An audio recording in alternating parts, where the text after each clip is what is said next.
Bom, já estamos gravando. Gostaria já de antemão agradecer ao Padre Giovanni pela disponibilidade de estar aqui conosco em mais esse momento de formação de lideranças leigas, promovido pelo Vicariato São Gonçalo. Esse é o nosso terceiro encontro. O Padre Giovanni é pároco da paróquia Nossa Senhora Aparecida, no patronato. Ele é mestre em Direito Canônico, e também ele é promotor de justiça e defensor do vínculo do Tribunal Eclesiástico de Niterói, muito dentro do que a gente estava conversando aqui até então. E a palestra de hoje, na continuidade, é Pertencimento à Paróquia, uma abordagem canônica. Guardem aí as perguntas, as interações, escrevam para não perderem nada. E ao final da apresentação do padre, eu paro a gravação e a gente começa a interação, para que possamos ficar mais livres. Tá bom assim? Então, padre, agora é com o senhor aí. Toda unidade para todos. Tereza vai nos ajudar na apresentação dos slides. Pode apresentar, Tereza, enquanto o padre vai falando, e ele vai dando indicação para você quando for mudar os slides. Então, primeiramente, boa noite a todos. Prazer estar aqui, né, e responder esse convite, né, para estar com vocês essa noite, né, trocando um pouquinho a nossa experiência, né, e partilhando um pouco do nosso conhecimento. Né. Então, aí está a nossa chamada para a formação de hoje. Pode passar essa tela. Então, eu fui chamado a partilhar com vocês sobre a questão do pertencimento à paróquia, né? E dar uma abordagem canônica a essa questão. Mas, é claro, né? Mesmo falando de lei, né, que é um assunto, às vezes, para muitos enfadonho, difícil de compreender, nós temos também que abordar questões espirituais e questões que estão ligadas à doutrina da igreja, né, e ao próprio evangelho, né, da salvação. Então, todo fiel, né, batizado, né, é chamado a fazer parte do povo de Deus, é inserido, né, em Cristo através do batismo. Ele se torna, então, um habitáculo do Espírito Santo, um habitáculo da Trindade, né? Ele volta a ser a imagem e semelhança de Deus. E o Deus unitrino, ele é uno na sua substância, mas ele é uma comunhão de pessoas, né? O Pai, desde toda a eternidade, é Pai, e desde toda a eternidade, sem início, sem fim, né? Ele gera o Filho, e a geração do Filho expira o Espírito Santo. Então, uma comunhão de pessoas, uma família. Deus é comunidade, né? Ele nos fez a sua imagem e semelhança. Então, o nosso próprio ser não é para viver numa ilha, mas para viver em uma família, em um conjunto de famílias na sociedade, é para viver, né, uma vida de comunidade. A religião, o cristianismo, não é uma religião intimista, não é uma religião em que você pode, na sua individualidade, viver tudo aquilo que a religião propõe para você viver somente na individualidade. Você tem que formar a comunidade. Então, por isso, existe na lei canônica que nada mais faz do que manifestar a doutrina de nosso Senhor Jesus Cristo, a doutrina da nossa religião, a espiritualidade da nossa religião. A lei canônica expressa a absoluta necessidade de estarmos adscritos, de fazermos parte de uma paróquia, né, de uma comunidade. Por quê? Porque a paróquia é uma comunidade de fé, né? É como que a nossa família espiritual. Então, o cristianismo ele é uma religião comunitária que forma a comunidade de fé, onde o fiel vive os mandamentos da lei de Deus. Então, é um local sagrado, a paróquia é um local. E quando eu falo de paróquia, eu não estou falando somente da igreja. Eu estou falando do território paroquial. O território que compreende a paróquia, né? Que tem a igreja matriz e tem as suas igrejas filiais, que nós erroneamente chamamos de capelas, né? Porque capela é uma igreja particular, né? As capelas, as igrejas públicas, né? Elas são ou matrizes, né? Ou são filiais, né? Igrejas filiais da matriz, né? Mas a gente, aqui no Brasil, a gente chama toda a igreja filial de capela, mas o termo capela, no direito canônico, se refere a igrejas particulares. Por exemplo, uma igreja que eu tenho dentro da minha casa, uma igreja que eu tenho dentro de um hospital, né? Uma igreja que tem dentro de uma empresa, né? Isso aí é uma capela, ali não é aberto ao público, mas para uma igreja que tem dentro de seminário, né?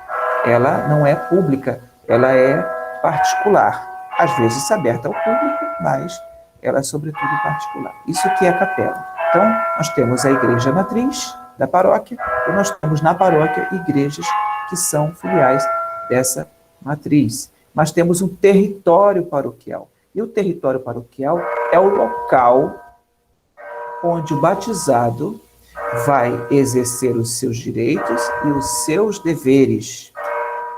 Mais ainda, né, na igreja paroquial, né, ou nas suas filiais, formando uma comunidade de fé, onde vai viver a lei de Deus, o amor a Deus, o amor ao próximo, em concreto, né, em atitudes concretas, vai viver os mandamentos da lei da igreja, né?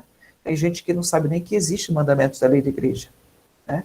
Os mandamentos da lei da igreja são 5, né? E já começam dizendo que a gente deve participar da missa todos os domingos e nos dias de preceito, dia de festa, né? Então, onde que a gente vai participar da missa? Né? Na nossa paróquia, no nosso território paroquial. Pode ser numa igreja matriz ou numa igreja filial, né? Que nós chamamos de capela. Mas é ali no território paroquial que a gente vai ser comunidade. E a gente também vai viver os mandamentos da lei de Deus, os mandamentos da lei da igreja. E onde a gente vai obter também a formação bíblica, catequética, né? Onde a gente vai ser formado como cristão.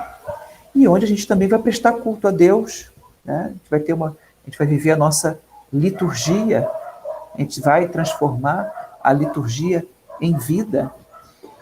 É onde nós vamos viver a nossa fé, a nossa esperança e a nossa caridade, né? É no território paroquial, onde a gente vai viver também a nossa missão, porque todo batizado é configurado ao Cristo, sacerdote, profeta e rei, né? E as pessoas falam do reino de Cristo, o reino de Deus. Domingo agora, próximo domingo, vamos celebrar o Cristo Rei do Universo. Cristo vai reinar aonde? No nosso coração e na nossa paróquia. E ele, na nossa paróquia, no nosso território paroquial, na nossa casa, na nossa família, na nossa comunidade, ele reina através de nós. É o cristão batizado que tem que fazer o reino de Deus acontecer.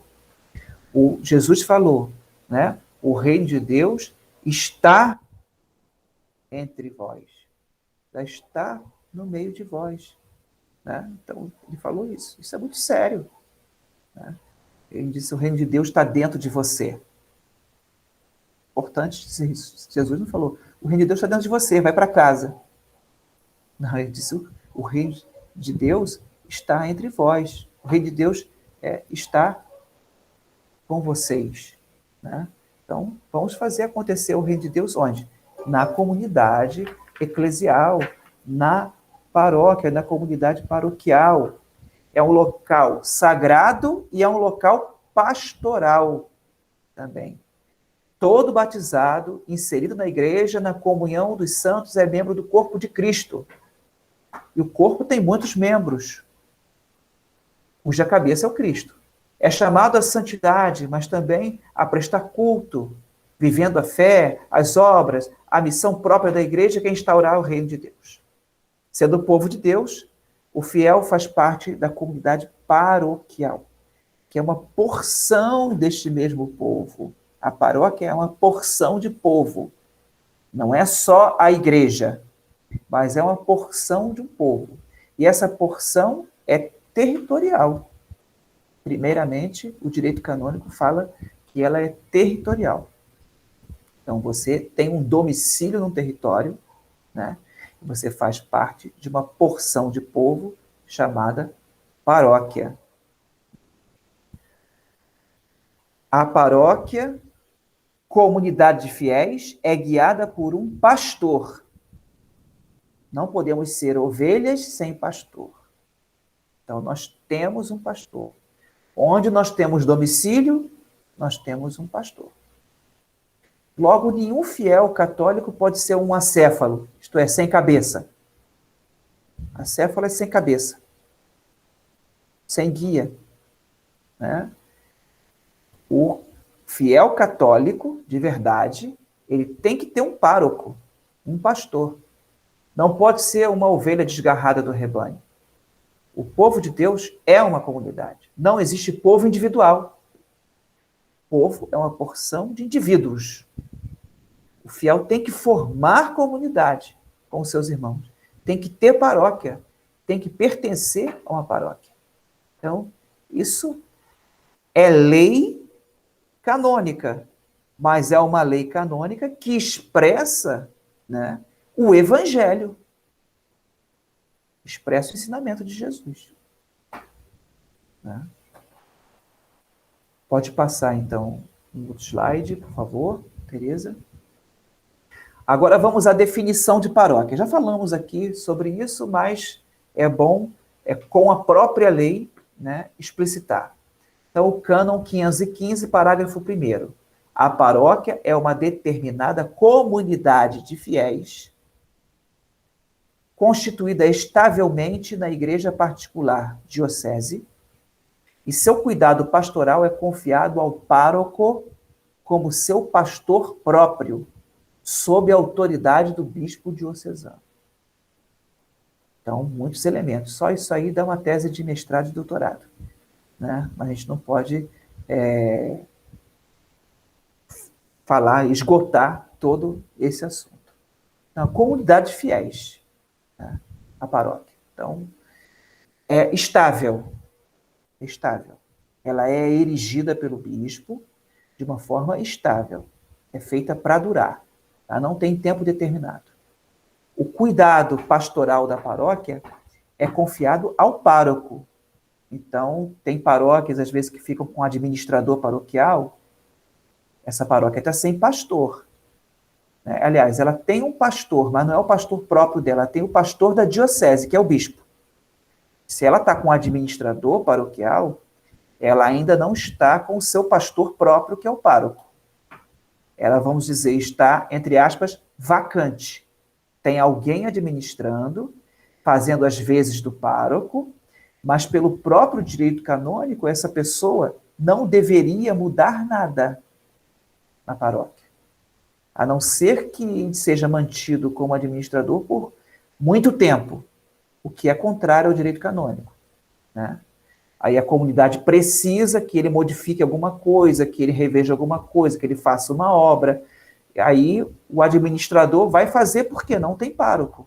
Quer dizer, não tem jeito, né? Ele já está há mais de um ano como administrador e a paróquia necessita do pároco, mas não tem pároco. Então o administrador tem que modificar coisas, mas pelo próprio direito, o administrador deveria ficar mais ou menos um ano na paróquia e não modificar nada até a chegada do pároco, ou até que ele seja nomeado pároco.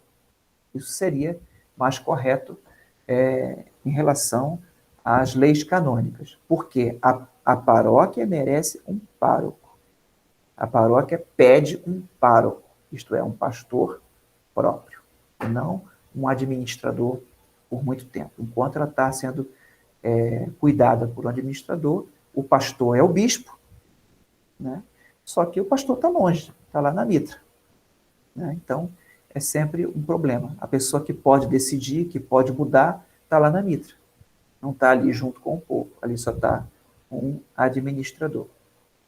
Então, há problemas, né, de paróquias com o administrador por muito tempo, né? Às vezes, coitado do bispo, ele nem tem culpa disso, né? Porque transferir um pároco, constituir um pároco, nomear um pároco, é algo que a gente pode pensar que é uma coisa fácil, né? Mas é um jogo de xadrez, né? E o bispo, coitado, ele sofre, né? Pensando, né? Não deve nem dormir, pensando quem que eu vou colocar ali, quem que eu vou transferir para lá, né? Fulano se deu bem ali, não se deu bem aqui, nomeio o pároco, tem administrador. Então, imagina, né, a cabeça do bispo pensando nessas coisas todas e a gente achando que é só um decreto resolve, mas é um jogo de xadrez, né? É um jogo de xadrez. Então, não é fácil também.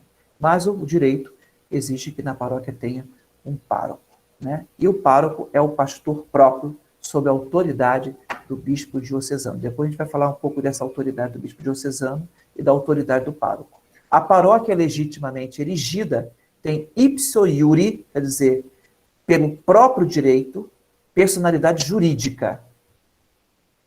Depois a gente vai falar um pouquinho sobre isso também. Porque aqui no Brasil, a paróquia, na lei civil, ela não tem personalidade jurídica. Ela é filial da mitra. Em outros países, não. Ela é como a mitra, né? A contabilidade dela é nela, não é centralizada na mitra, né? A assistência jurídica dela é própria, não é a da mitra, né? O departamento pessoal da paróquia é próprio dela, é o pároco que controla, não é a mitra.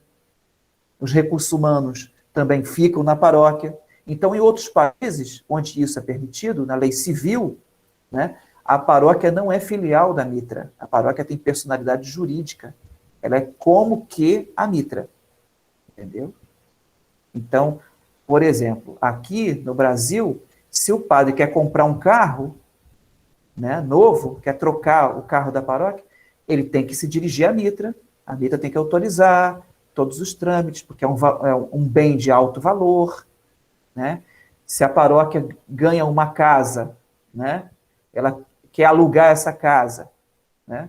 Então, tudo tem que passar pela mitra, pelo setor ali administrativo patrimonial da mitra. Então, em outros países, e conforme o direito canônico, né, a paróquia, o pároco, teria autonomia para isso. Né? Aqui no Brasil, não, a lei civil não permite. A paróquia é filial da mitra. Então, diminuída a autoridade do pároco nessas questões trabalhistas, jurídicas, né, da contabilidade e compra e venda de bens, móveis e imóveis. Aqui no Brasil, tudo tem que passar pela mitra. É tudo centralizado lá. Né? Em outros países, não. No direito canônico também não. Então, aqui no Brasil, a lei civil teve que ser canonizada. Então, esse cânon 515 aí, parágrafo 3, no Brasil é para inglês ver. Em outros países, vale a pena, ele tem força mesmo, né? E é diferente. Por via de regra, a paróquia seja territorial. Então, a regra é que a paróquia seja territorial. Você pertence a uma paróquia através do território onde você mora. Essa é a regra. Tem uma exceção, só uma exceção, que vai o cânon 518 falar agora, né? Seja territorial, isto é, seja tal que compreenda todos os fiéis de um determinado território, onde, porém, for conveniente, constituam-se paróquias pessoais. A paróquia pessoal, como o próprio nome diz, né, ela é formada por uma decisão pessoal do bispo, né, e é confiada a uma pessoa. E ela não é territorial.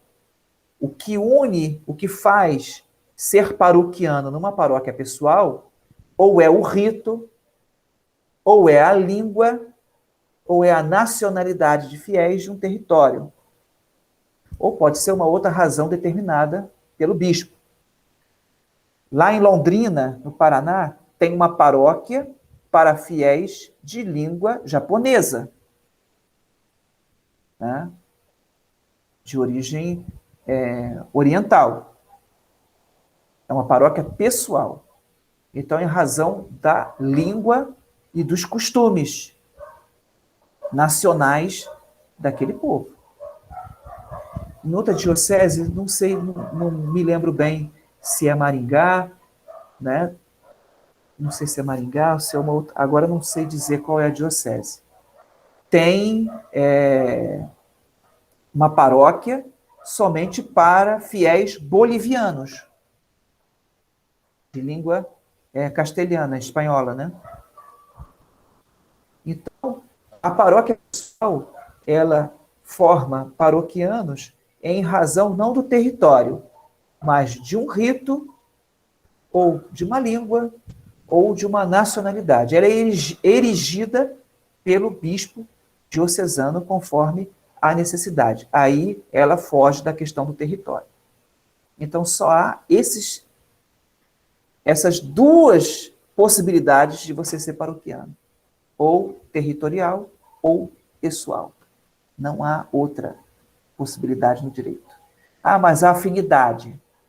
Ah, mas é porque eu participo de um movimento que só tem naquela paróquia vizinha, não tem na minha. Não, infelizmente, para o direito, para a lei, não interessa isso. Você continua sendo paroquiano do seu território, da paróquia do seu território, onde você mora, onde você tem domicílio ou quase domicílio. A gente vai entrar nesse assunto do quase domicílio depois. Domicílio e quase domicílio. É o cânon 519. O pároco é pastor próprio da paróquia, a ele confiado exerce o cuidado pastoral da comunidade que lhe foi entregue sob a autoridade do bispo diocesano, em cujo ministério de Cristo é chamado a participar, a fim de exercer em favor dessa comunidade o munus, isto é, o ministério, né, de ensinar, santificar e governar, com a cooperação também de outros presbíteros, aí os vigários paroquiais, ou diáconos, e com a colaboração dos fiéis leigos, de acordo com o direito. Então, o direito estabelece também na paróquia organismos colegiados, onde os vigários paroquiais e os diáconos, assim como também leigos nomeados, escolhidos pelo pároco, vão exercer a colegialidade, vão ser o conselho do pároco. Né? Assim como o bispo tem o conselho presbiteral e o colégio de consultores, na paróquia o pároco também tem o CEP, o Conselho Econômico Paroquial, e tem o CPP, o Conselho de Pastoral Paroquial, que são organismos colegiados compostos pelo diácono, se houver diácono com provisão naquela paróquia, e pelo vigário paroquial, se houver vigário paroquial com provisão naquela paróquia, e por alguns leigos. Aqui na nossa diocese são aqueles determinados pelo direito canônico, o CEP, né? O pároco, que é o presidente, o secretário e o tesoureiro. Mais 8 pessoas, conforme aquele decreto que organiza os CEPs, né? De Dom Carlos Alberto Navarro ainda, né? Está valendo aquele decreto, né? Que organiza o CEP, o Conselho Econômico Paroquial, mais 8 pessoas que compõem esse Conselho Econômico Paroquial, né? E formando o grupo dos 11, de 11 pessoas, né? Presidente, tesoureiro, secretário e mais 8, formando 11 aqui na nossa diocese. Os exigidos pelo direito canônico são o presidente, pároco, o tesoureiro e o secretário. E os exigidos pelo direito diocesano, né, mais 8, formando 11. Então, o CEP composto de 11 pessoas que vão ali organizar, né, a questão financeira, como arrecadar, como organizar as festas, né, quais são as prioridades econômicas da paróquia, junto com o pároco.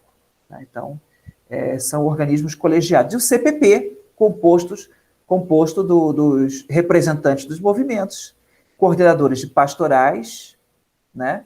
E os presidentes das associações, que também, colegialmente, vão com o pároco e o vigário paroquial e o diácono a ajudar na organização pastoral da paróquia.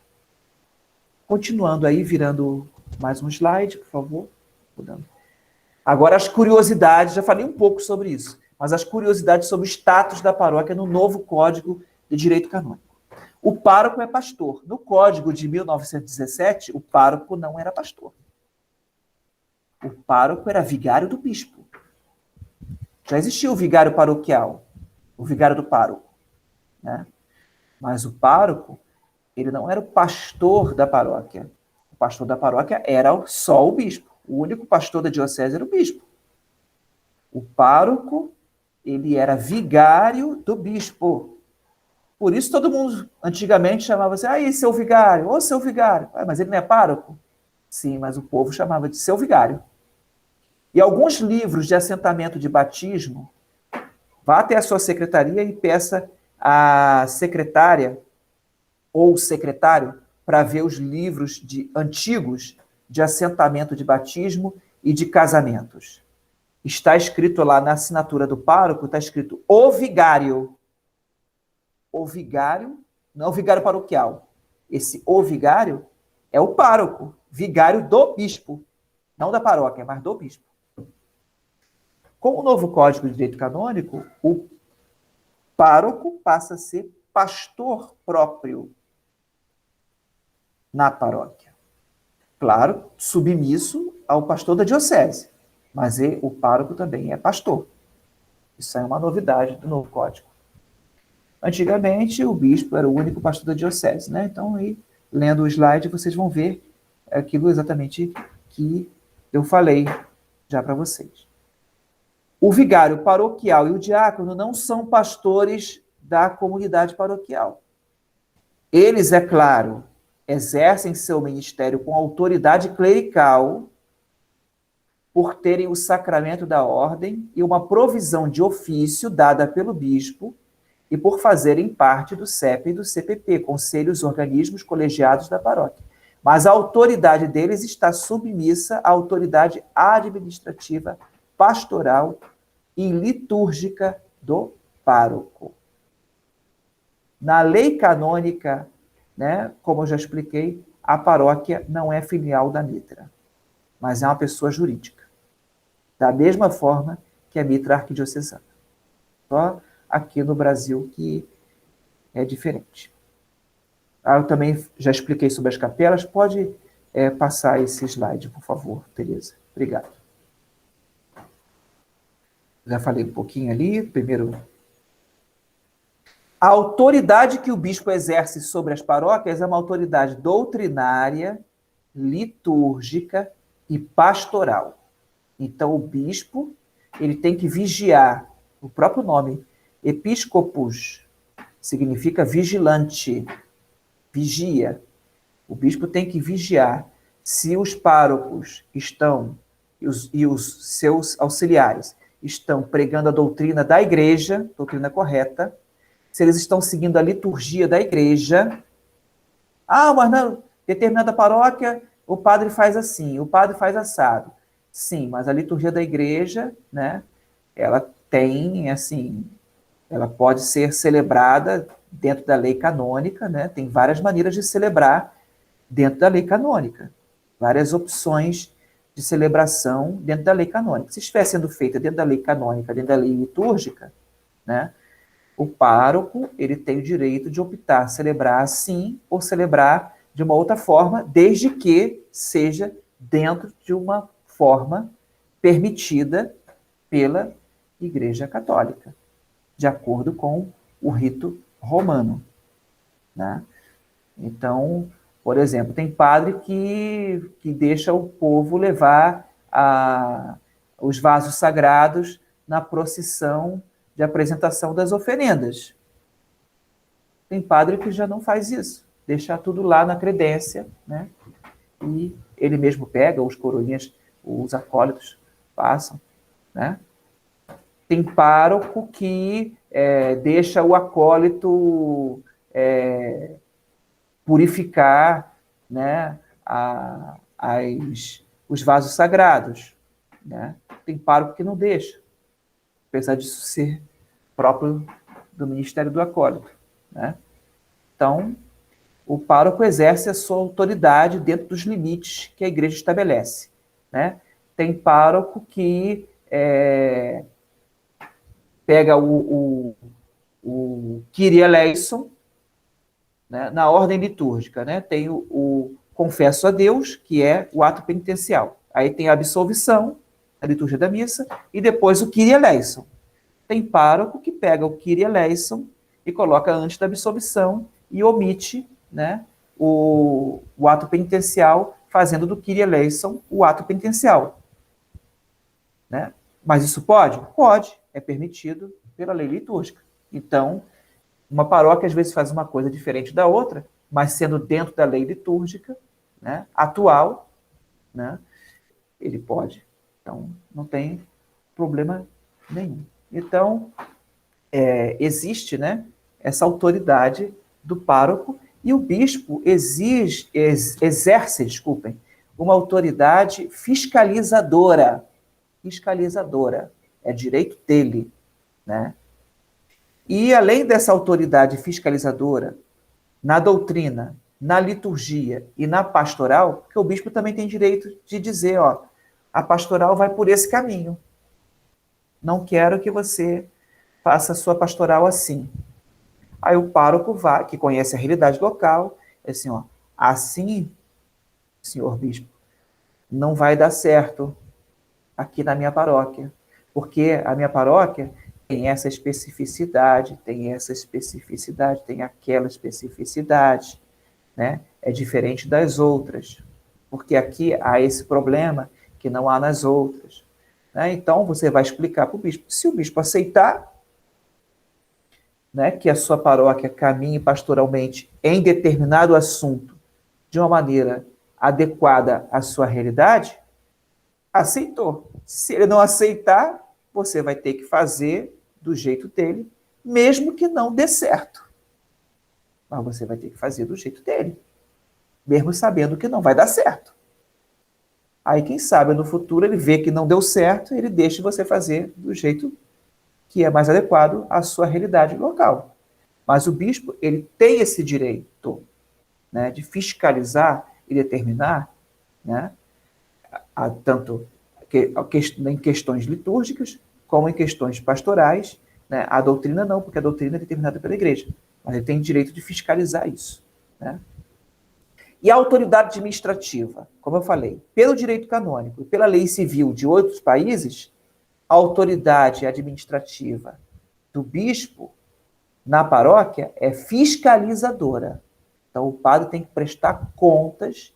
E ele, opa, aqui, ó, tem um errinho nessa conta aqui, ó. Vamos ver o que aconteceu, né? E ele fazer uma auditoria na paróquia, ele vê o que está certo, o que está errado, chamar a atenção do pároco a respeito disso, daquilo outro, né? No Brasil, mais ainda, porque sendo a paróquia uma filial da Mitra, na lei civil, essa autoridade não é só fiscalizadora, mas é também determinante. Olha, você não pode comprar um carro para a paróquia sem antes passar pelo aval da Mitra. Eu quero que você compre o carro da Chevrolet. Não quero que você compre o carro da Volkswagen, da paróquia. Que a frota da diocese é toda Chevrolet. No Brasil é assim. Em outros países não. O padre vai lá, tem dinheiro no caixa, vai lá e compra o carro e trata de tudo, né, na própria paróquia. E ele com a agência de automóveis e pronto. Aqui no Brasil, não. Aqui somos filiais da Mitra por causa da lei civil. Vejam bem, não por causa da lei canônica, mas por causa da lei civil. Também não é porque o bispo quer. Né? Porque pode depois alguém dizer assim, o bispo quer dominar. Não é isso. É por causa da lei civil. E no direito canônico novo, existe a canonização da lei civil. Então, se a lei civil ela não é contra a lei divina, não é contra a lei natural, né? A lei civil ela pode ser canonizada, né? Ela pode passar, se ela não fere, né, nenhum dogma da igreja, se ela não fere a liturgia da igreja, se ela não fere, né, a pastoral da igreja, se ela não fere a lei natural, a lei divina e a lei eclesiástica, ela pode ser canonizada nessas coisas que são indiferentes. Né? Isso é uma novidade do Código de Direito Canônico novo, é uma novidade também que já está também do Concílio Vaticano II. Tá? Pode passar o slide, por favor. Então, já falei dos modos de pertencer a uma paróquia, né? Só o território, a descrição pelo território, de domicílio. O que é o domicílio? É quando você mora num lugar e tem a intenção de permanecer, de não sair dali. Ou então, quando você mora num lugar há mais de 5 anos. 5 anos completos ou mais. Você tem um domicílio naquele lugar. Então, você pertence àquela paróquia pelo domicílio. Ou então, pelo quase domicílio. O que é o quase domicílio? Você vai morar num determinado lugar e você deseja ficar ali, né, por 3 meses ou mais. Ou então você não deseja, mas você passa mais de 3 meses ali. 3 meses completos ou mais. Então você tem automaticamente o quase domicílio. Então você pertence àquela paróquia pelo quase domicílio. Se passar de 5 anos, aí passa a ser domicílio, mesmo que não tenha intenção de ficar, né?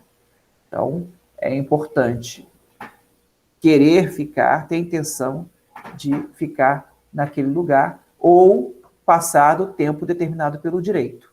Ou 3 meses, quase domicílio, ou 5 anos, domicílio. Né?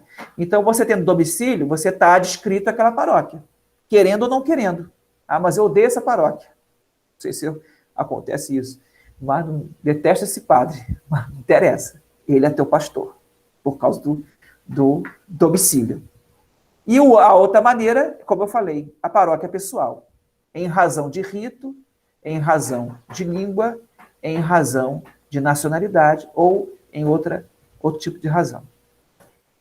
Mas eu moro no território da paróquia São Gonçalo do Amarante e participo ali dos sacramentos e das pastorais, dos movimentos, das associações, e até mesmo do CEP, e até mesmo do CPP, da paróquia do Padre Giovanni no patronato. Essa pessoa está numa situação irregular.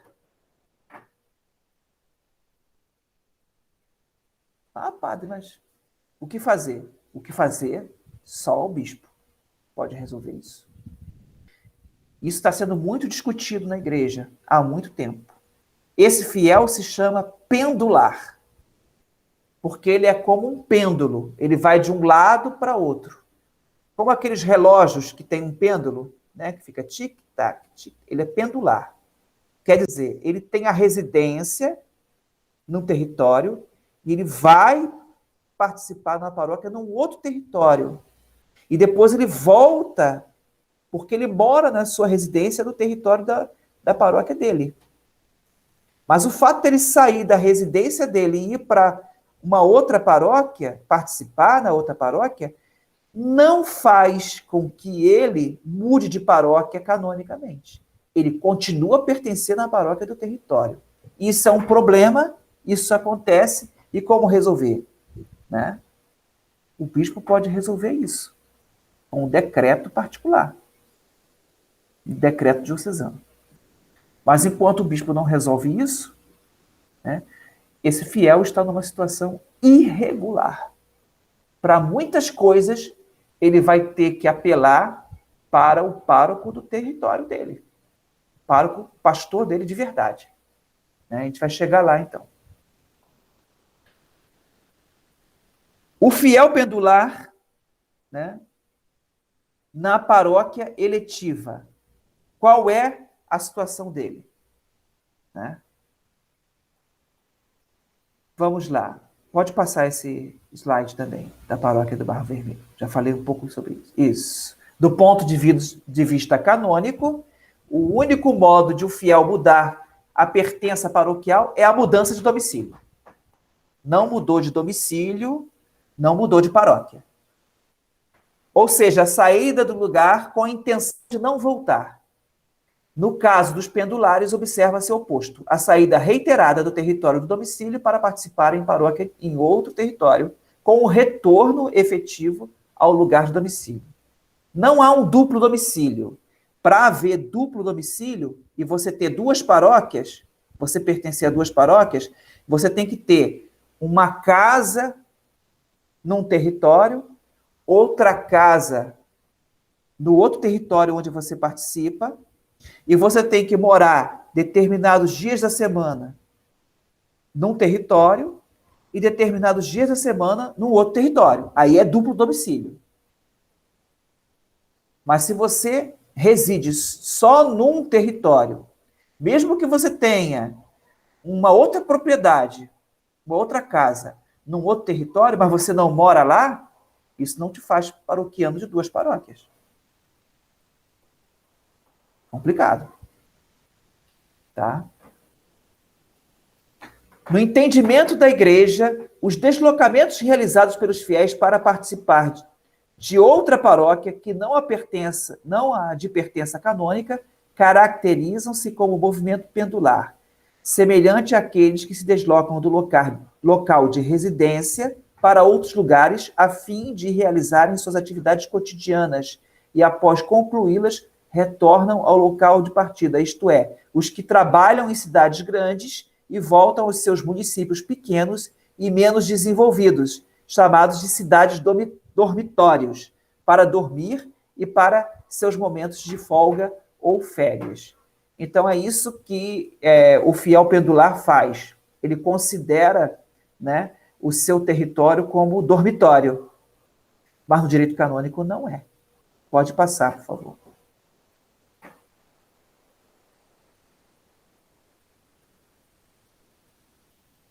É importante ressaltar que o conceito de pendularidade não é novo. Trata-se aqui de um vocábulo revisitado e aplicado com o mesmo significado no âmbito eclesial. O fiel pendular não se torna canonicamente um paroquiano da comunidade escolhida por ele. Esse modo de participação não o torna membro da comunidade, não o torna paroquiano. O que determina a pertença a uma paróquia é a residência, corpus, e a vontade de ali permanecer, ânimos. É o domicílio. Pode passar, por favor? Aí alguém pode me perguntar, mas padre, e aquelas pessoas que residem num determinado domicílio, determinada paróquia, mas cada domingo estão numa paróquia diferente e não tem compromisso com paróquia nenhuma, nem a dele, do domicílio dele, nem as outras, onde ele frequenta a missa. E isso aí? Isso aí não tem nem nome. É uma situação tão irregular que nem existe nome para isso. O nome disso aí é falta de compromisso. É individualismo, sei lá, né? É a pessoa que está no corpo de Cristo, mas não tomou consciência ainda do batismo, né? Não foi ainda iluminado pelo Espírito Santo para o despertar do seu compromisso, da sua missão, né? Isso aí, no direito canônico, isso não tem nem nome. A pessoa que sai da sua casa, cada domingo está numa paróquia diferente, não tem compromisso com nenhuma. Não tem nome isso, né? É o católico, vamos dizer, misseiro. Será que posso inventar esse neologismo? É o católico misseiro. Ele acha que é só ir à missa domingo e voltar para casa, está tudo resolvido. Né? Então, não paga dízimo, não devolve o dízimo, né? Melhor dizendo. O pessoal da pastoral do dízimo vai me matar se eu falar pagar o dízimo. Não devolve o dízimo, né? Não se compromete com a missão, não despertou para a missão, não evangeliza. Então, isso aí não tem nem nome. Não pode, O fiel pendular, pelo menos, ele é um fiel. Né? Vamos dizer que isso aí é ser infiel. Né? É o católico misseiro, visitante de igreja. Né? Vamos dizer, turista.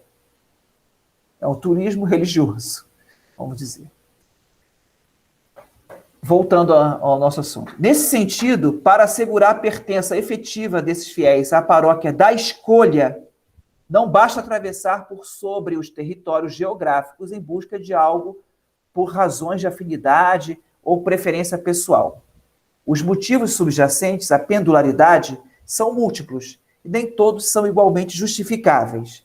Verifica-se que as experiências religiosas em outras paróquias se dão muito mais a partir de interesses pessoais. Pode entrar um pouquinho de egoísmo aí. Somados à facilidade de se deslocar. Então, aqui no patronato, se você atravessar a rua, você está na Nossa Senhora da Conceição. Se você atravessar mais um pouquinho algumas outras ruas, você está Nossa Senhora, São José Operário e Nossa Senhora Perpétua Socorro. Se você for à direita, você está na Matriz de São Gonçalo. Se você for à esquerda, você está na Nossa Senhora das Graças. O território da paróquia do patronato é um território muito pequeno e tem muita paróquia vizinha. Né? Então, a facilidade de deslocamento é muito grande. Né? Isso, eu creio que atrapalha todas as paróquias. Né? Porque a pendularidade é muito grande. A pendularidade e vamos dizer, aquele pessoal que sai de casa para visitar a paróquia, cada domingo está numa paróquia diferente, vamos dizer, a infidelidade, o turismo religioso também é muito grande, além da pendularidade. Uma vez eu perguntei no CPP da minha paróquia, há muito tempo, né, quem é que morava no território paroquial? Só 2 pessoas de 25, só 2. Né? Como resolver? Só o bispo pode resolver. Ou o Papa. Somados à facilidade de se deslocar do que pelos critérios geográficos. Há, de fato, aqueles que desejam inserir-se na vida da comunidade escolhida, enquanto outros apenas consideram-na como sendo uma das muitas igrejas na qual podem ir à missa todos os domingos. Aí o caso da infidelidade do turismo religioso. Receber os sacramentos ou sacramentais. É o cristão sacramentalista, misseiro, né? Ou mesmo outro benefício que a mesma ofereça. Né? Então, pode ser um benefício também, benefício, vamos dizer, uma ajuda, né, na situação econômica, ou, né, cesta básica. Não, eu vou ali porque a cesta básica ali é melhor, dos vicentinos, né? Então, eu vou para aquela paróquia ali porque eu já vou à missa e já pego a cesta básica. Pode ser também nesse sentido, né? Necessidade financeira. Agora, quais são os problemas canônicos do fiel pendular? Né? Que também são os mesmos problemas canônicos do turista religioso, né? do fiel sacramentalista, do fiel misseiro. Essa situação pode, em determinadas circunstâncias, trazer-lhe problemas de ilicitude canônica em relação às licenças, que canonicamente estão ligadas ao poder do pastor local, pároco. Como, por exemplo, vou citar aqui, essa questão ela era bem explícita no Código de Direito Canônico de 1917, né? Que era o cânon 1285 do antigo Código, que dizia que para um fiel católico ir ao culto de uma outra religião por razões sociais, né, sem fé, fazer uma participação passiva, meramente passiva, daquele culto, por razões sociais ou profissionais, né, ele tinha que ter uma licença do pároco. Isso não está mais explícito no Código Novo de 1983, mas está implícito em outras leis fora do Código. Né?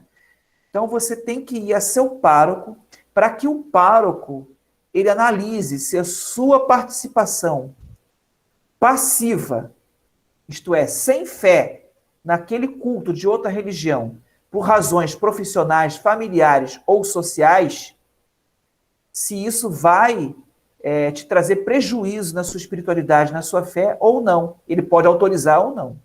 Se ele não autorizar e você for, está em pecado. Se ele autorizar, né, você não está em pecado. Porque ele te explica, olha, você vai, mas você tem que ter uma participação passiva, não pode ser ativa, né?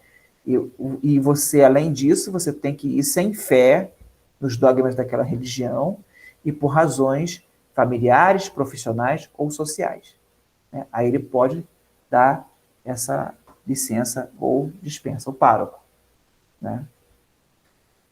O pároco. E aí? Se você está numa paróquia em que aquele que você considera pároco por afinidade não é verdadeiro pároco. Você tem que ir no pároco do seu território. Olha aí o problema. Não é uma coisa que o diretor espiritual pode resolver. Está ligado ao poder do pároco, do pastor. Segundo, no caso de uma licença para cumprir o preceito dominical em dia de semana, Cânon 1245 do Novo Código, o pároco pode comutar o preceito dominical. Ele pode trocar, não, você não pode, por razões de trabalho, você não pode perder esse emprego, você não tem outro emprego melhor, você tem que trabalhar domingo. Então, o pároco pode comutar isso. Vem numa missa do dia de semana, da mesma semana que você faltou no domingo, e você cumpre o preceito no dia de semana, à noite, fora do horário de trabalho. O pároco pode comutar o preceito dominical. Ou então o pároco pode dizer, não, você reza o rosário, né? E a partir da reza do rosário você cumpre o preceito dominical para o pároco. E aí, se você está numa paróquia em que você participa da pastoral, de tudo, mas aquele que você considera pároco e diretor espiritual não é seu pároco. O pároco é do território. Passando aí, por favor, Tereza. Isso. Terceiro caso de problema canônico. No caso de pedir ministério leigo para o fiel, dar referências, de pedir o afastamento de tal ministério, só o pároco do território, o pároco verdadeiro, do domicílio do fiel, poderia fazer de maneira lícita. A não ser que o bispo local, né, que tem jurisdição em toda a diocese, ele determine o contrário. Não, o pároco da afinidade pode fazer, né? Às vezes o bispo nem disse nada, mas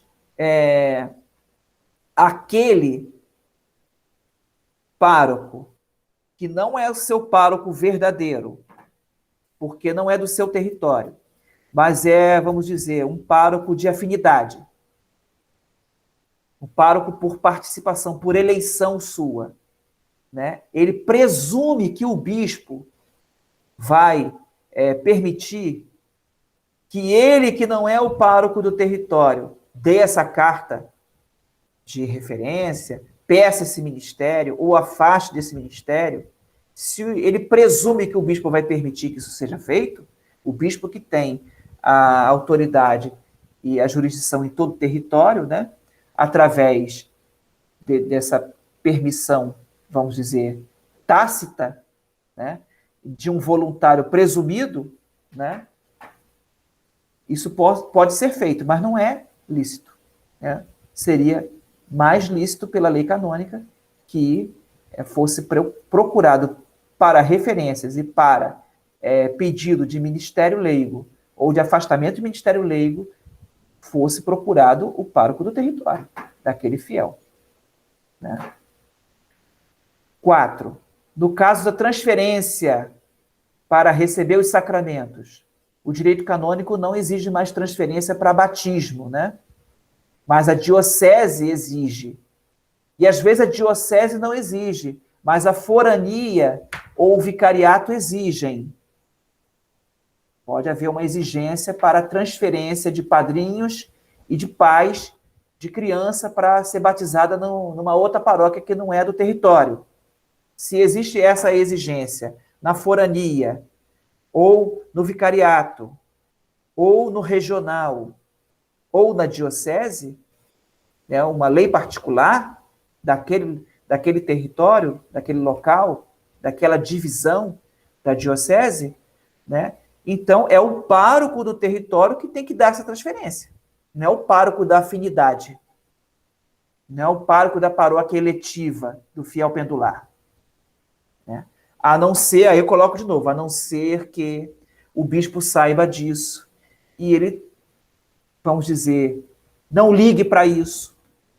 Né? E o pároco do fiel pendular, o pároco da afinidade, não do território, né, presuma que o bispo não vai ligar para isso. Né? Então, através de um voluntário presumido e de uma permissão, vamos dizer, tácita, né, do bispo, né, isso possa ser feito de maneira lícita. Mas, na lei, no direito, não é lícito. Tem que ser o pároco do território, que ele que é o pároco verdadeiro. Referências para quaisquer coisas relativas a cargos, ministérios, cursos, seminários, ingresso em quaisquer instituições católicas que exijam referências ou autorização do pároco, é o pároco do território do fiel quem deve conceder licitamente. Então, tanto o fiel pendular como o infiel turista, lá sacramentalista, né, tem que recorrer ao pároco do território. Novamente, a não ser que o bispo local saiba que tudo isso acontece e permita tacitamente, e que o pároco da afinidade, do local de eleição, da paróquia de eleição, do fiel pendular, né, presuma que o bispo não vai ligar, né, então, mas no direito não é assim. Pode passar, por favor, Tereza. 6. Em se tratando da jurisdição para receber o sacramento do matrimônio, aí é o mais sério.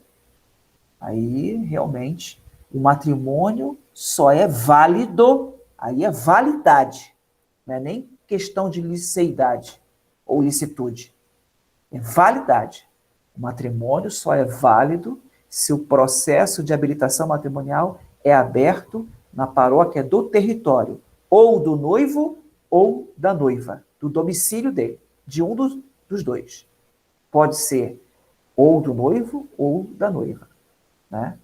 E para se casar numa outra paróquia de eleição do fiel pendular, né, tem que haver a transferência dada pelo pároco, né, da paróquia do domicílio, do território. Senão o matrimônio não é válido. Aí é validade, não é mais liceidade.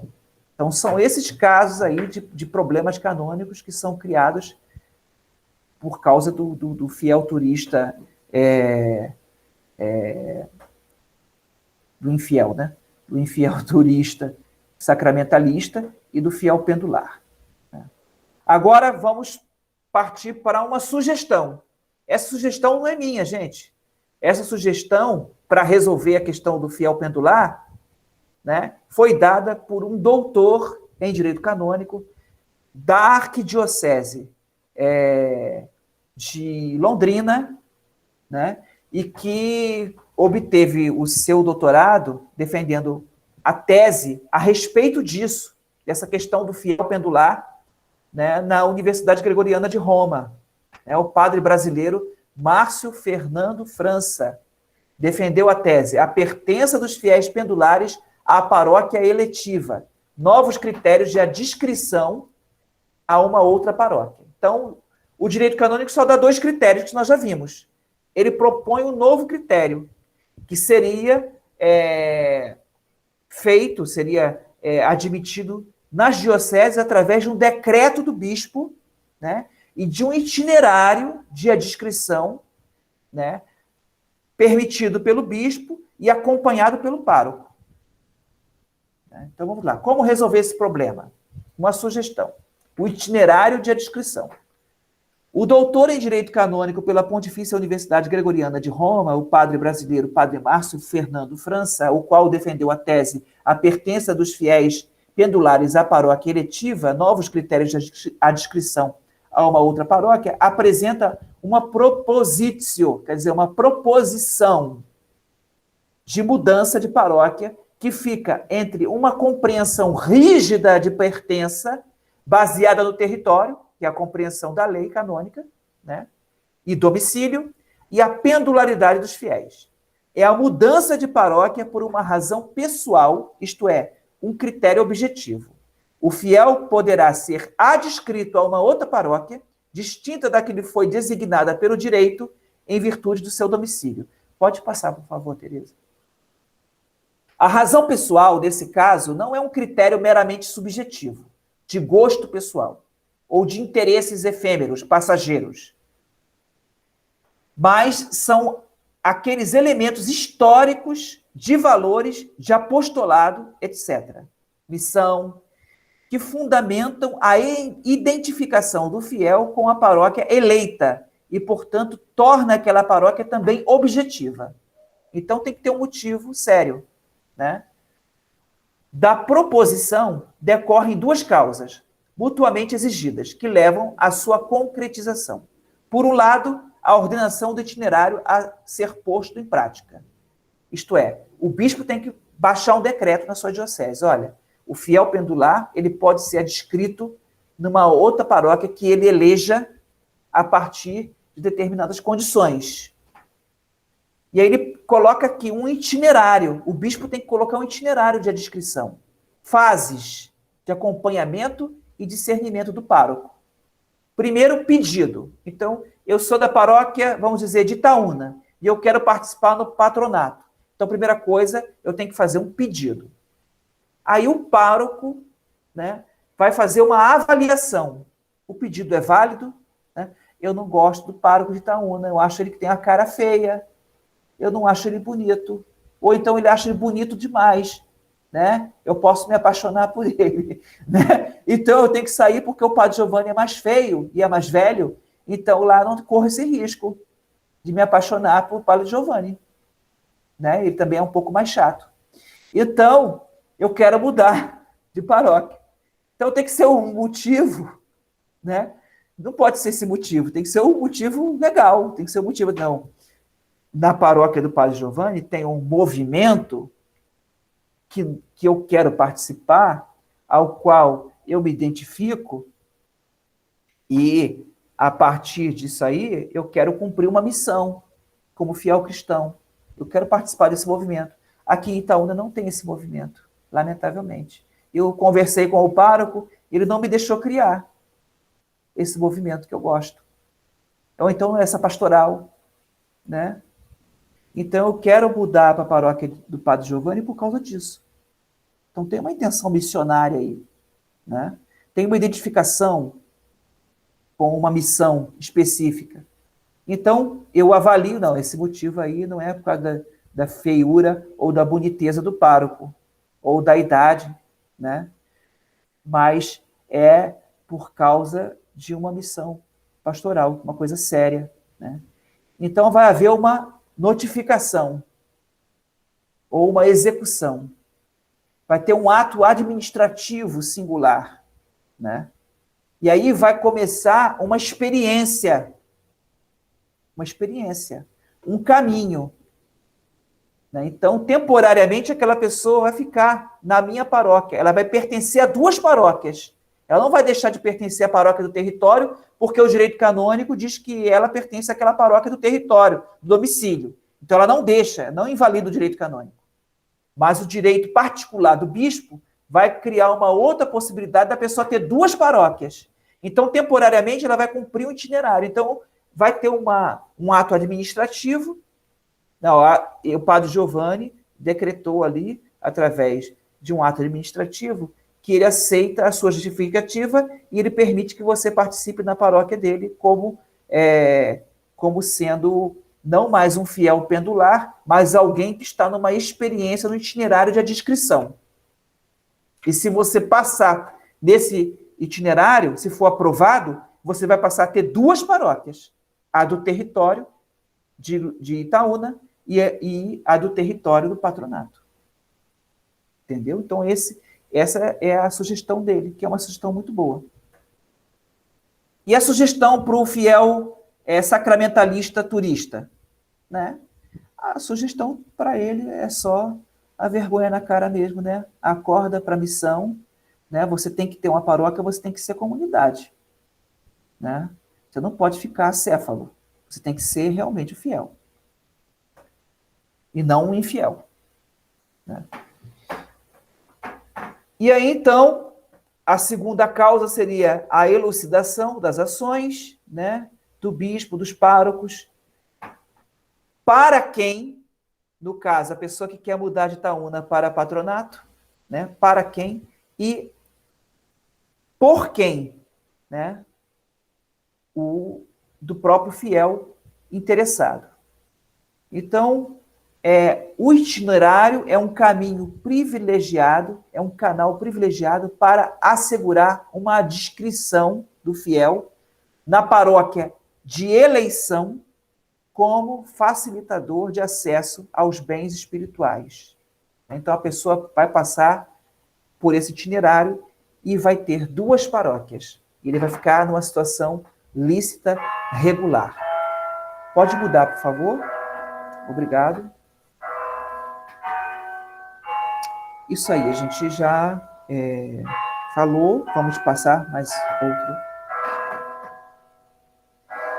Com isso, se cria aquilo que o padre Márcio, doutor em direito canônico, que defendeu essa tese, se cria um domicílio legal pastoral.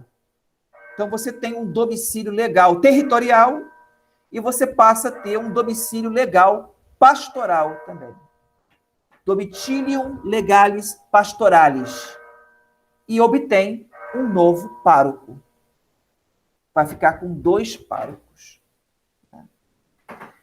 A palavra-chave de tudo isso, gente, é a paroquialidade, a pertença à comunidade paroquial como compromisso.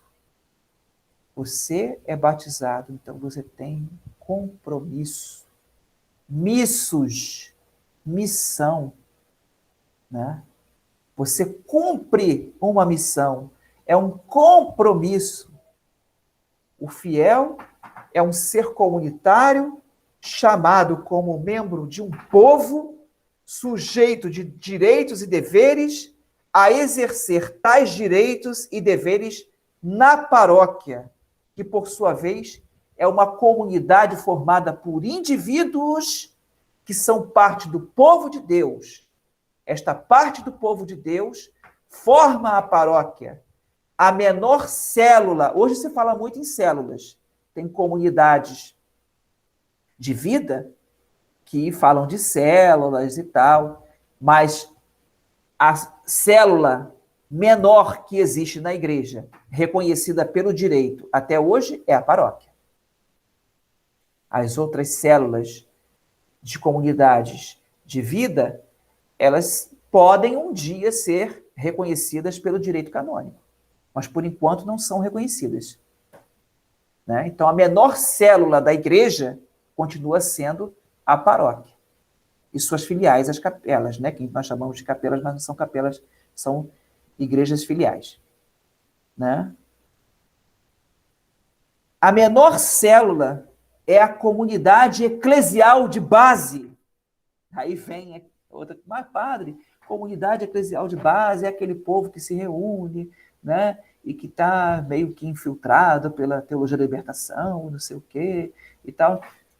Não, a comunidade eclesial de base, reconhecida pelo direito canônico, né, é a paróquia. Talvez as comunidades eclesiais de base, que têm uma função importante na igreja, né, se não for infiltrada por doutrinas estranhas, né, ela tem uma função, né, a reunião do povo para cantar, para ler a palavra de Deus, para viver a palavra de Deus em pequenas comunidades chamadas eclesiais de base, né, talvez no futuro sejam canonicamente reconhecidas. Mas a comunidade eclesial de base e a menor célula da igreja, reconhecida pelo direito, é a paróquia. É a paróquia. Com personalidade juridicamente reconhecida pelo direito canônico. E aí, então, encerro a minha exposição. Obrigado, padre. Muito obrigado mesmo. Eu que agradeço. Eu vou parar aqui paciência a de vocês. gravação. Só um instantinho.